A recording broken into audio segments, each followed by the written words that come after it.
Hello, Sandra. How are you? I'm very well. How are you doing? I'm doing well. It's great to see you. Yeah, it's great to see you too. I'm just, So, whoa. yeah, so I know like in our previous conversations, you come across as being like a natural storyteller. And I know that, the work that you do in education, you naturally use storytelling. And in terms of our identities and how much these stories shape our identities, what's your take on that, Sandra? Well, I really believe that it's all just stories, it's all just the stories that we tell. And I, I think our identity, our values, our behavior, all of it, all of the things that you said, they are all just stories. They're what we tell ourselves is good or bad. Um, they're what we believe about our past. They're what we believe about our present, and the stories that we adopt are really what makes us us. You're right. I have been a storyteller my whole life, an actor, a writer, a director, Yeah. a teacher, and I think teaching is Mhm. storytelling. Yeah. And so for me, um, I think I recognized very early, um, even as a child, that we could shape the way we looked at something by shaping the story we told around it. I've been accused of being a Pollyanna Uh-huh. on more than one Yeah. occasion because I like to tell a positive story regardless of what the circumstance is. So, Mhm. Yeah. And scientists and those who are in the field of natural sciences, life sciences, they sometimes they don't take us very seriously. Those of us who are, positioned in social sciences, because they think we're just storytellers. We're just storytellers. It's not real science. It's not real knowledge. And knowledge is logic. Knowledge is rational. Knowledge is facts. Knowledge is that can be repeated. Stories are our own constructs, and so therefore they, even in psychology we have two approaches to psychology. There's the art and there's the science of psychology. And so how do we use our storytelling um, to make ourselves more credible in the world of science? well, I would say that all science, I don't know that this would make us more credible, but just my point of view is that all science is just part of the evolving story. It's like, nobody knew that electricity was there until we knew that electricity was there. Now nobody thinks it's a magical thing to turn on a light bulb, but that used to be the story, right? That would have surrounded lighting a match, or uh, like the Mark Twain story, Connecticut Yankee in King Arthur's Court. When he lights a match, or when he knows that the eclipse is coming, those are big deals. That makes him a sorcerer, and that's the story around that. And so science is just another way, to me, of telling the story, looking at it from another perspective. You can tell the same story from a number of points of view. And when you're writing a screenplay, you dictate the point of view, literally, of the camera. Like, the camera's looking out a window at someone, it's seeing a very different version of that story that's taking place for that person outside the window than somebody that's standing right beside them. And when we're looking at the clouds from an airplane window, it's very different than when we're looking at them from the ground. And when we're looking at an airplane and we know what it is, it's very different than if we're looking at an airplane and we don't know what it is. So the story, I think, with science, I believe, it seems to me that science and philosophy, if you will, are converging. That the story is coming together as one thing, in quantum physics, and the variety of fields like that we're starting to recognize what we don't know, and that the story is constantly changing, the story that we exist in. There are two subjects that I have tried to study, or I've had to study, that I wouldn't have chosen to study. One was physics, and I found that really hard. I did that when I was at school. It was one of the subjects that I thought I needed to become a medical doctor, and I never did become a medical doctor. One of the reasons is I didn't do very well in physics. For some reason, I had to be good at physics, and I wasn't. And I found it really hard to understand the physical concepts. And another subject, when I was doing my MBA, I had to do accountancy. One of the modules was accountancy, and I just couldn't make head or sense of it, you know. And I found those really, really difficult. And the lady who taught the accountancy subject, she was a great storyteller.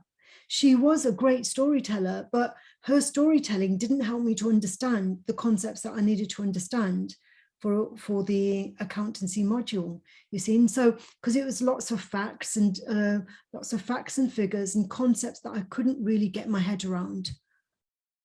Yeah, I think that, you know, we tend to either be concrete thinkers or more abstract thinkers, and you and I are probably more abstract thinkers. And I too, at one time, wanted to be a doctor, and did not do well in chemistry. Chemistry was my hard one. And the day that I realized that we were going to dissect a cadaver, that was the end of it for me. I just went and took my double major and shifted it all over to theater. I was completely done with that notion.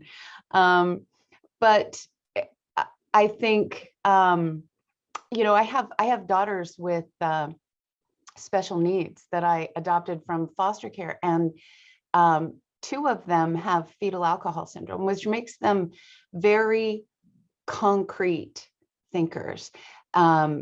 When there is that challenge with fetal alcohol, and the brain is damaged in that way, it does not respond to abstract notions. So one of the ways that manifests is they can't, when they're young anyway, they've learned, but it took a really long time, they don't understand the concept of money. I had a fourth grader many years ago. My daughter Andy was in fourth grade. She was sitting at the kitchen table. She was doing story problems, and she could understand how many ones were in 100. But if you asked her how many pennies were in $1, she would end up in tears, just crying and screaming, because she could not understand what they were asking her when they were asking her about money.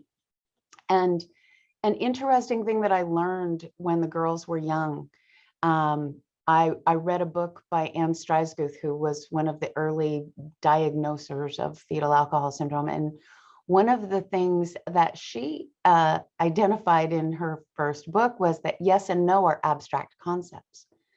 And most of us think of yes and no as the most concrete bottom line. It's either a yes or it's a no. But for these kids, it's an abstract concept, as for all of us, because one person's yes is another person's no. And they can't understand why today you said yes and tomorrow you're going to say no about whether or not I can have a cookie. The idea of cause and effect in different times of day, what the story is around it, was not there for them. And so yeah, I'm not sure where I was going with that, but it's That's just very that. interesting. That is really interesting. So yeah, we were talking about, you said chemistry was, I had to do chemistry as well. I wasn't very good at chemistry either. And remember, you had to learn the symbols for all the, I remember hydrogen, and you know, H2O is water, but we had to learn that whole table. Yeah. And for some reason, chemistry just did not do it for me. Chemistry and calculus. I was great in trigonometry and algebra, but I think they're more story oriented to me, you know? And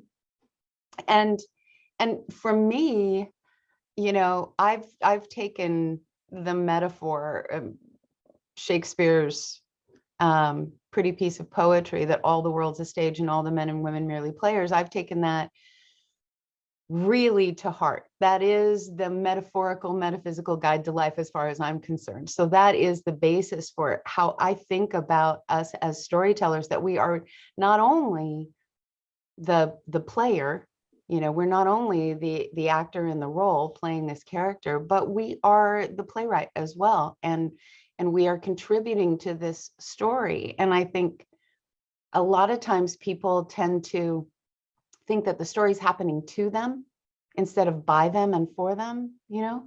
And so that's where I think we get into that disconnect maybe between science and philosophy. Like, this is just occurring to me that if you're looking at things in a very concrete way, you're looking at what's happening to you, what's occurring that you do not have any part in the creation of.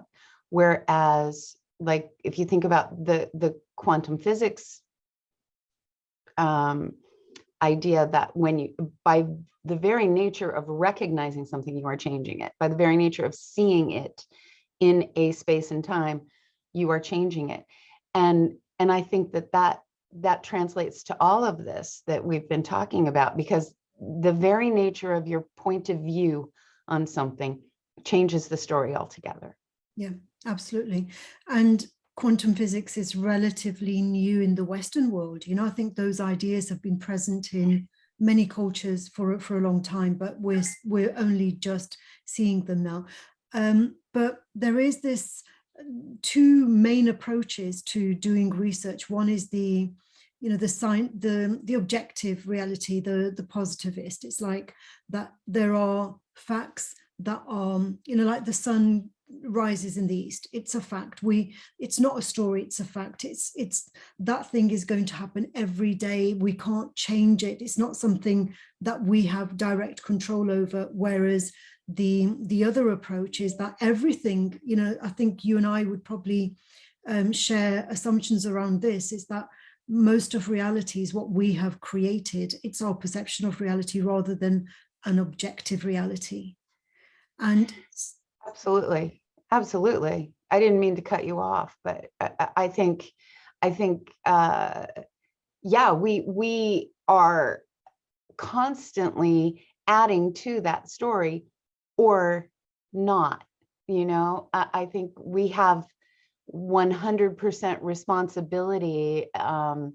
Is that notion Jack Canfield's big on talking about? We have 100% responsibility for our lives, that everything in our lives we brought here. And it's not so much, to me, like, well, it's definitely not that responsibility has anything to do with fault or blame. It's the response dash ability.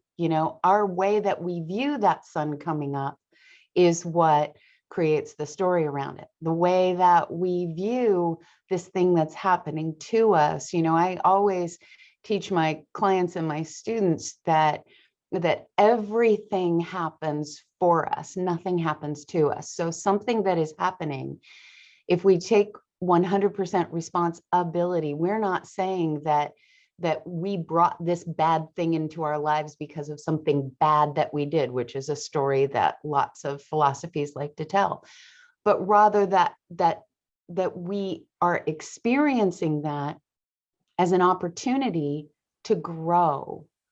Just like one of my favorite things I've ever heard is the Dalai Lama, when he spoke at a big festival that I created in Sun Valley. Someone asked him about how he was able to have compassion for the political figures in his country that had chased him out of his country and would kill him if he went back to his country. They were like, compassion's really great, but how do you have compassion for them?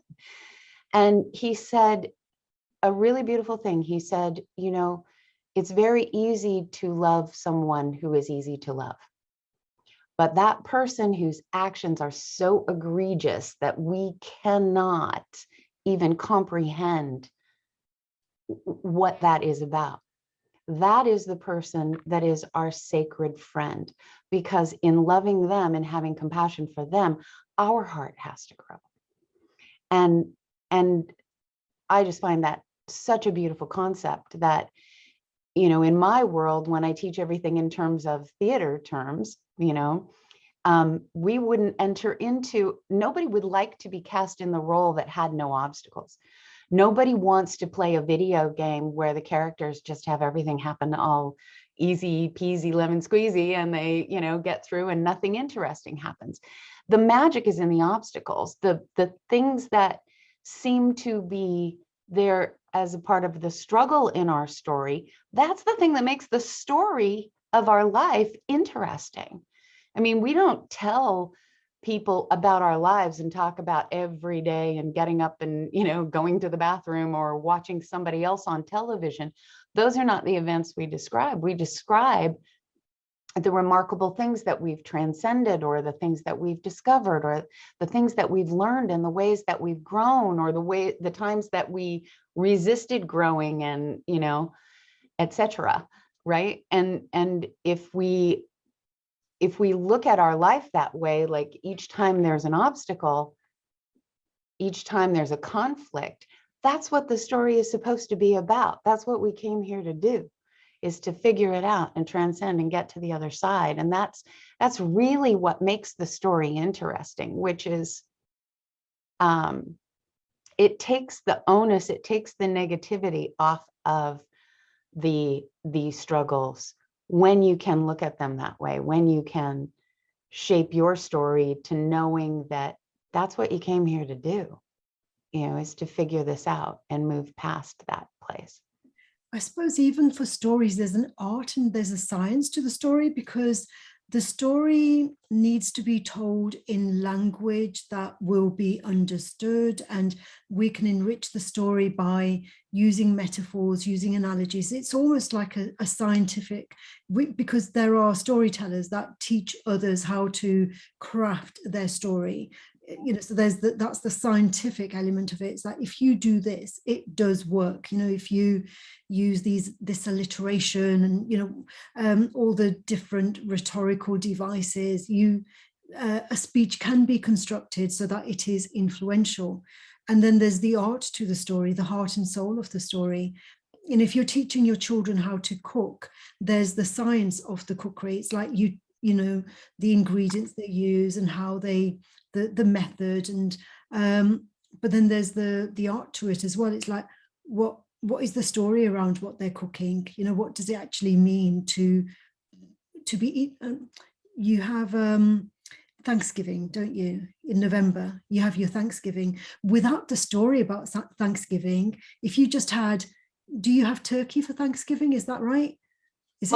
Yeah, most people do. I'm a vegan, so I'm a vegetarian as well, so that's why I have to ask, because these things about festivals that involve meat, they don't come naturally to me. So I thought you had turkey, and but so people at Thanksgiving, but it's not just about the turkey and about how the turkey's cooked. It's the story around it that has the most meaning, that brings people together. Without the story, the heart and soul of Thanksgiving wouldn't be there, would it?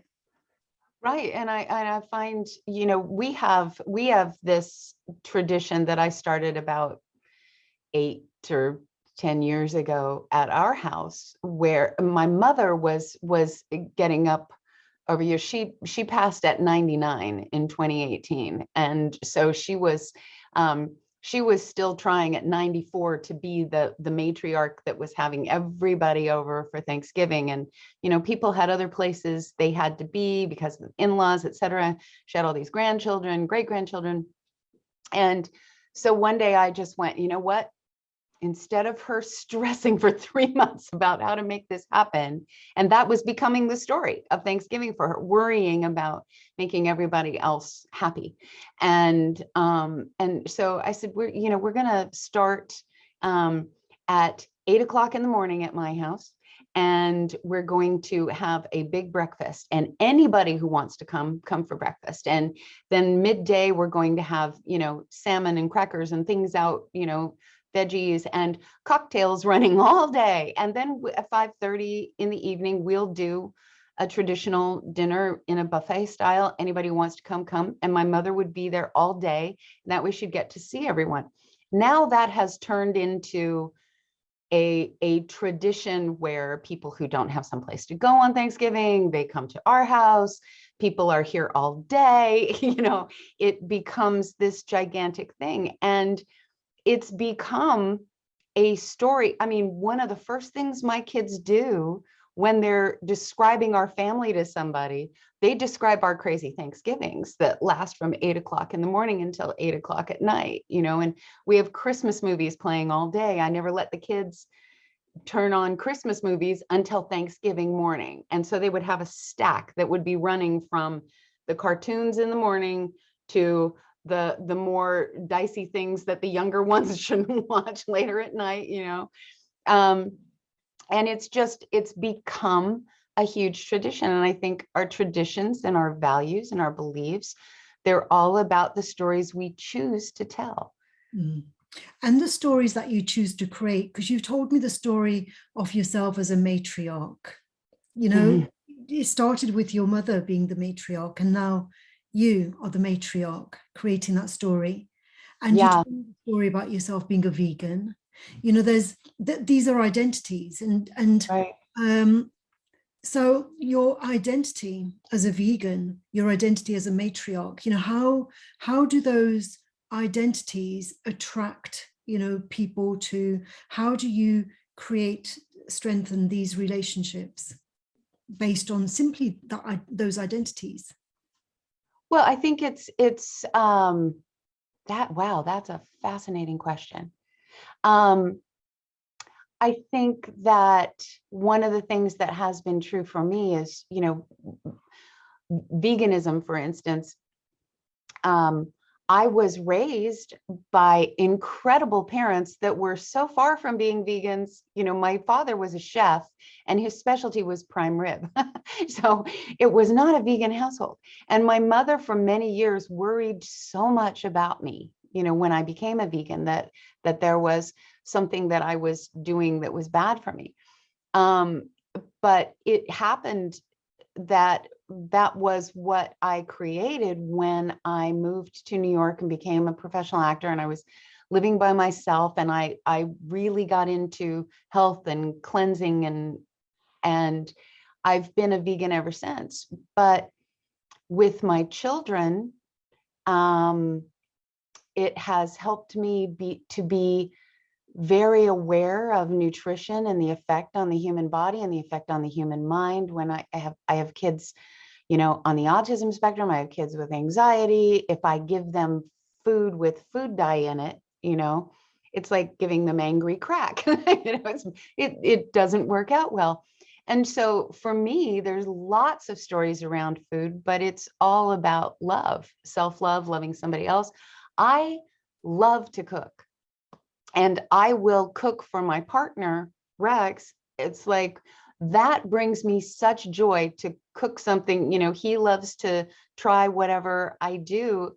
I don't cook from recipes. I invent things out of whole cloth.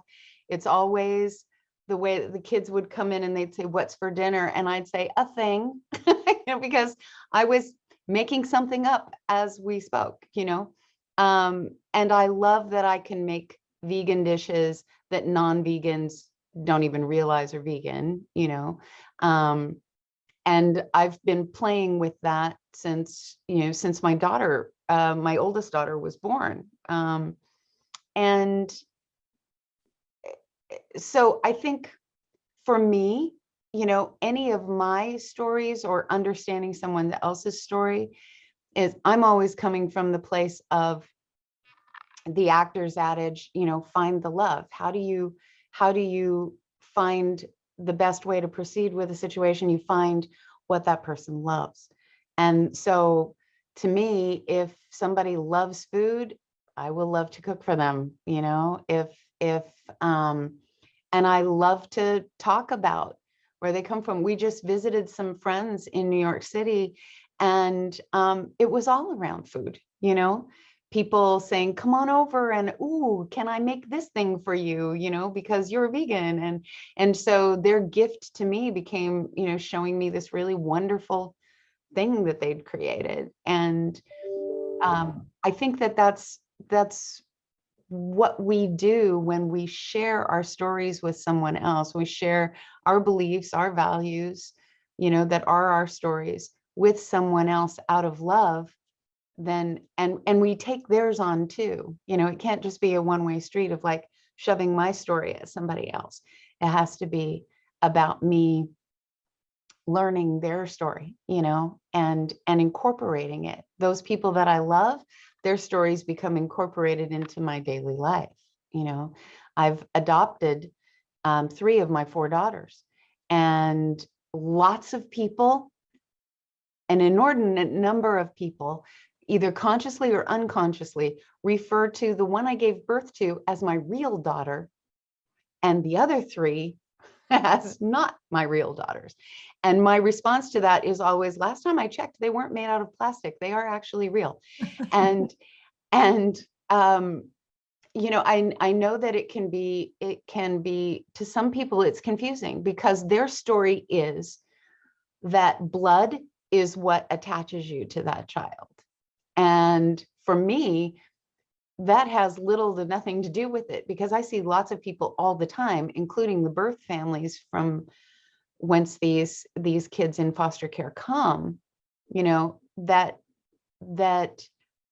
blood connection, that giving birth to them, did not have anything to do with forming an attachment built out of love, and I think, again, it comes back to, what is the story you're telling yourself about being a parent, about being connected to someone for life, no matter what. I had a discussion recently with a dear friend who said that their point of view on marriage or commitment in that kind of a relationship, and we were also talking about adoption, but they were saying that, how do you know you're going to be committed each morning when you get up, that you're going to remake that decision every morning? And I actually teach parents that are thinking of adopting from foster care. I teach them a program that I devised called The Art of Unconditional Commitment, because people think that their commitment to these adopted children is about loving them, but we don't unconditionally love people. I'm sorry, I don't know who that is. If somebody can do that, God bless them. But it's for me, it's not about unconditionally loving that person. It's about unconditionally committing, that you aren't making the decision anew every morning. You're making the decision. You're establishing it, as you said, in science, as a fact in your story. It's a given, it's done. Now, every day when you get up, you're participating in that world that is the reality of, my kids became my kids the day they became my kids. And there was no question. It didn't matter what happened, what challenges they had, whatever. There was no option to throw them back in the system, even though the system is kind of built to allow you to test drive the kids. To me, that's just evil and wrong, that these kids have that no power. They have no power, but the parents can actually decide, oh, no, it's like a used car, they can take it back to the lot. That doesn't work for me. So it's like, when you say that people sometimes refer to your children as your real daughter, and, and by that they are, the assumption seems to be the others are not your real. And that goes back to this thing about fact. It's like they, from that point of view, your biological daughter, that's a fact. She is your daughter, whereas the others, you've chosen for them to be your daughters. You've chosen, and that choice can be like, that you have committed, and that you're not going to go back on that promise that you've made, when you made that choice initially. But for some people, it's like divorce. You've made a promise to be loyal forever to somebody, and then you can divorce them and say, well, not anymore. Just kidding. Yeah. I think we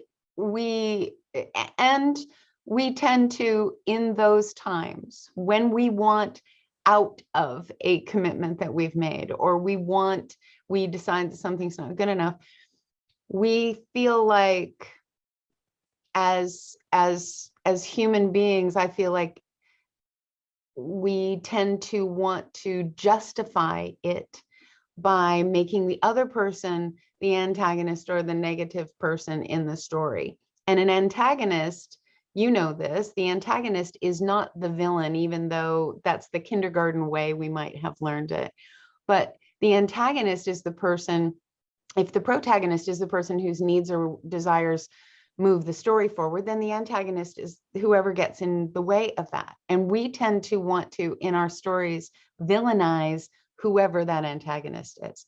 So we want to make, when we no longer want to be in a situation, we have to make the situation bad. We have to tell the story that we had no choice but to leave. And I had a fascinating experience with my partner. He used to always say, and we've been together for 15 years plus, and he used to always say, when we would be debating something and I would say, why, blah, blah, blah. And he'd say, ask a different question. There is no why. Why is a non-question. And it would frustrate the dickens out of me. I would be like, and I just thought he was trying to be annoying. But eventually I realized that I was saying the same thing to my students when I was saying that justification, explanation, it's all just your ego looking for its reason to be like it wants to be. So why, asking why is always a justification. It's always just our ego looking for it being built up to being right. Whereas what I tell my students to do and my kids is ask yourself, what do I actually want? What is it I'm trying to get? What was not good enough for me? And what would I like to create instead? Because if we're taking that responsibility and we're saying what and how instead of why, then we're moving forward in a positive way. And we're also taking that ownership for however we're wanting to change that story. And people are less likely, I think, to dive off that cliff if they can't blame it on somebody else, I was just going to say, when you talk about the question why, that's another difference between the social sciences and the natural sciences, because scientists are always asking the question why, and that's how they probe deeper and deeper. It's like, why is this happening? Why is this not working out the way we want to work? So that question why is fundamental, because that is the trigger for discovery. Yes, but I would say you'd find out just as much if you were asking what is actually happening here instead of why is it happening, because it's in that context, the question why is actually asking the same thing. But why, I think, presumes an attachment to what you've seen before. Do you know what I'm saying? Mm-hmm. If you're saying, why is this doing this when I expect it to do that? That's an attachment to what you expect, as opposed to what is here, what is actually happening here. I almost think that the why sometimes can hold us on to facts of the past, because if we can't explain the why in a way that makes us feel good, then we tend to resist it.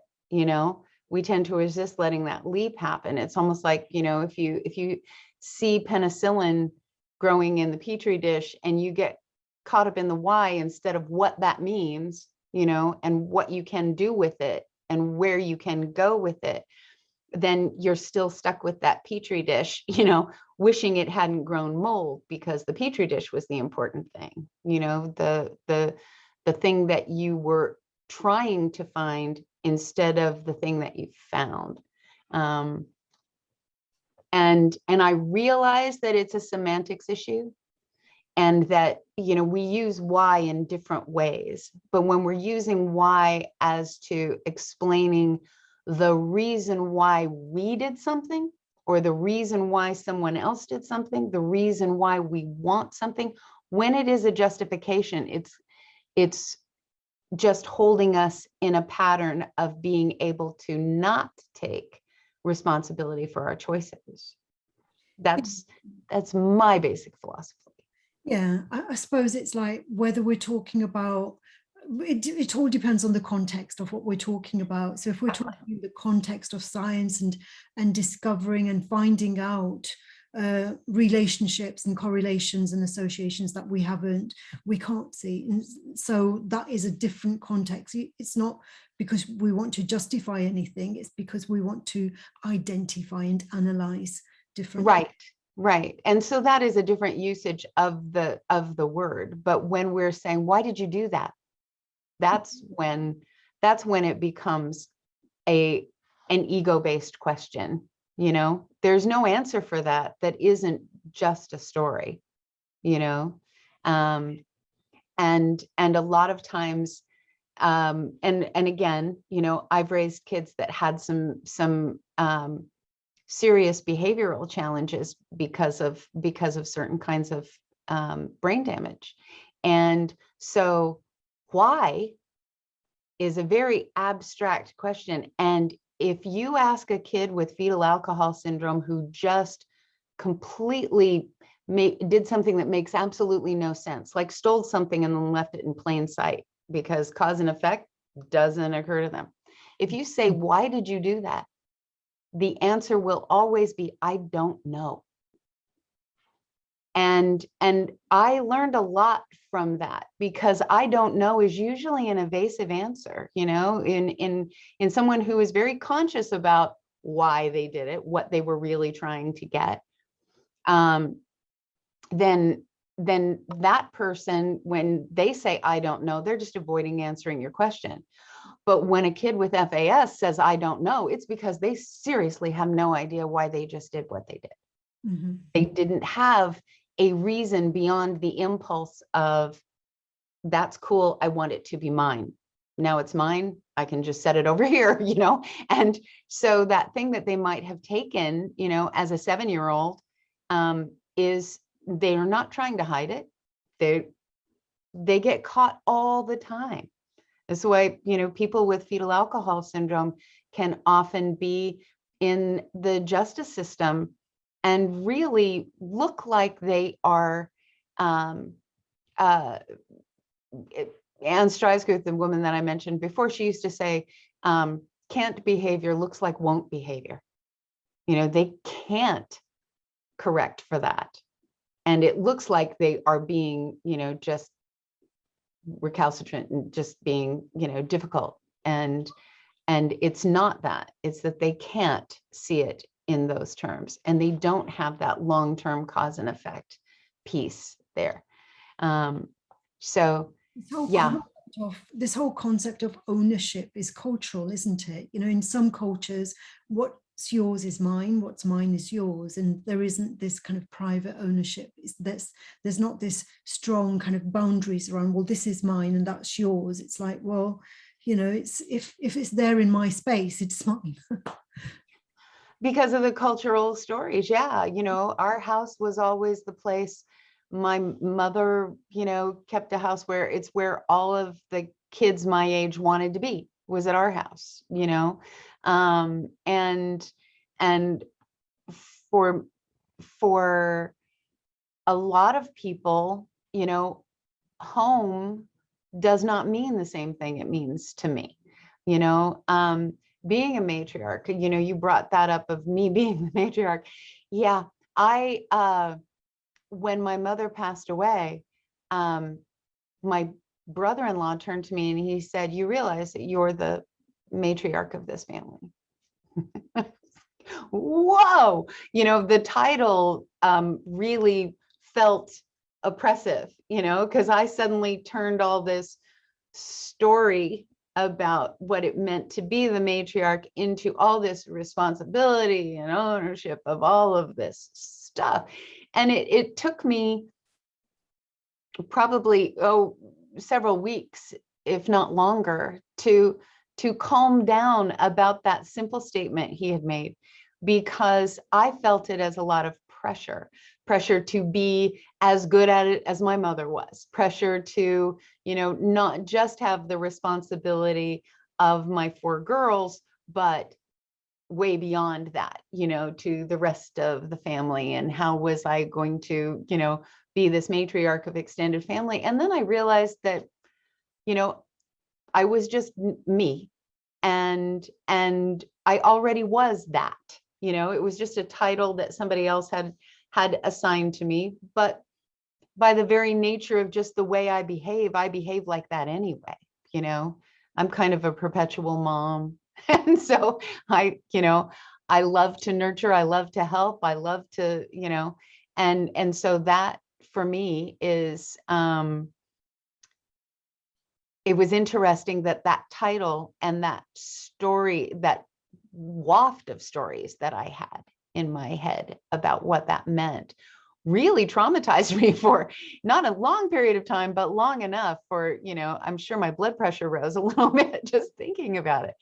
But now, it seems like, well, that's, matriarch is a weird word, but yeah, I am the mom of everybody that I know, so that's a blessing. Yeah, I suppose the matriarch is the person in the family who loves the most, and it's love in action. And love in action, creativity is a kind of love in action, isn't it? So Absolutely. it's the person in the family who is able to bring together the most number of people. Sometimes in an extended family there can be small clusters, like people who get on better than others get on, but it's that one person who loves all of them. Mm-hmm. Mm-hmm. Yeah. Yeah. And that goes back to my point of view on creativity and on genius and brilliance within each human being. That's really at the crux of me as a person. Is I deeply believe, and I know you know this about me, but I deeply believe that every single human being on this planet has a unique creative genius, and that we are so used to culturally looking for a certain kind of quote creativity, a certain kind of genius, a certain kind of brilliance, a talent, and so we miss so much. We leave so many diamonds in the rough. We don't polish them and nurture them and respect them and honor them and listen to them. And so for me, what you just said about the one who loves, the most, yeah, that is what I think we all need to be doing. Is a lot of what I do as a mom is I listen and listen and listen and listen and listen. And it's what I do with clients. It's what I do with my students, especially students that have special needs, where if I'm working with a whole classroom full of kids that are theoretically nonverbal, or they have not written, they might be in high school and haven't written hardly anything in their entire school career. And I know in every fiber of my being, when I walk in that room for the first time, that it's filled with unique creative geniuses. That's the story I choose to tell. So then it becomes my job to go find that and to nurture that and to help them express it. And the same thing is true if I'm working with actors, if I'm working with authors, if I'm working with an entrepreneur who's starting a business, whoever I'm working with to create their, unique passion and purpose. It's all about me just seeing them as necessarily being brilliant, being creative. It drives me nutty when somebody says, "Oh, I don't have a very good imagination."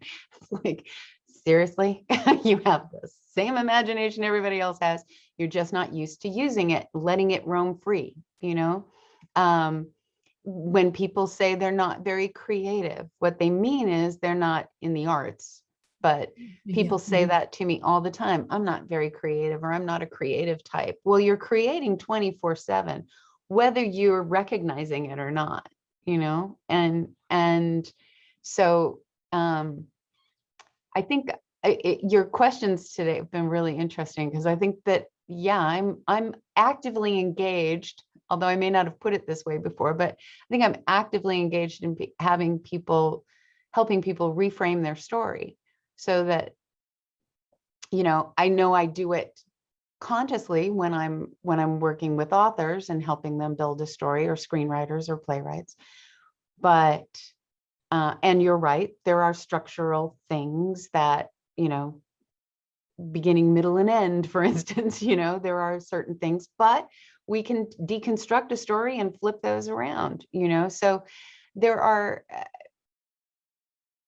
I think, for me, it's about helping people look at the story as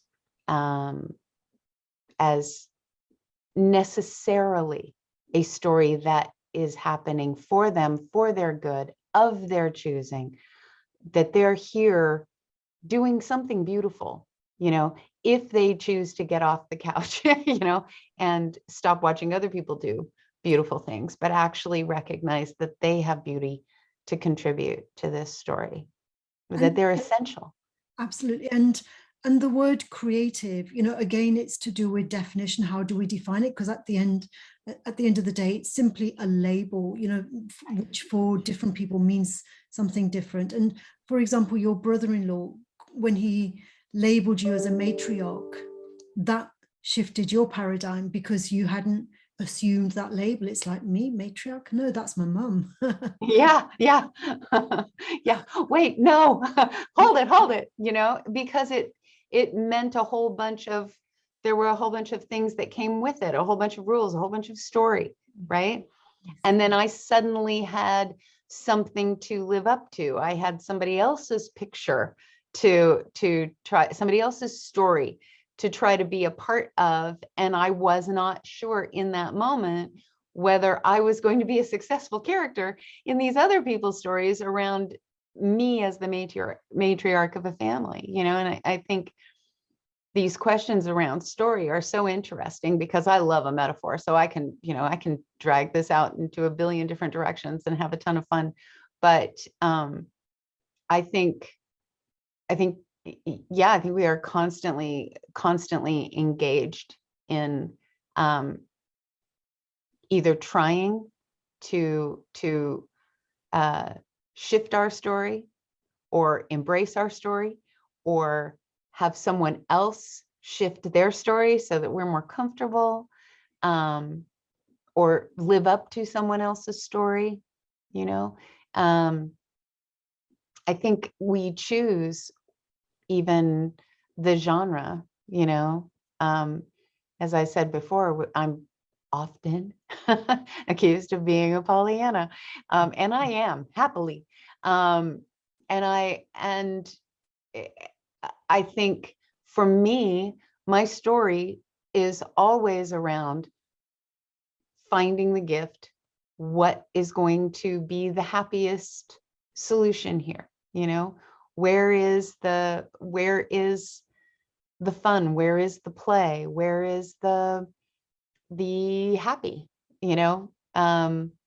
I love my friend Marcy Shimoff. She wrote that book, Happy for No Reason, and she is the happy for no reason lady. And I wrote a song in honor of that, which I had no idea was going to become so popular, but it's literally called Happy for No Reason. And it was, to me, just a goofy song about all the things that I do that might look a little Pollyanna or weird, but people love that song when we go out and perform, and it's a song that people really love to hear. And I had no idea. If I had known it was going to be that popular, I wouldn't have written so many lyrics in it, because it's a very fast moving song. It's hard to remember, but yeah, I think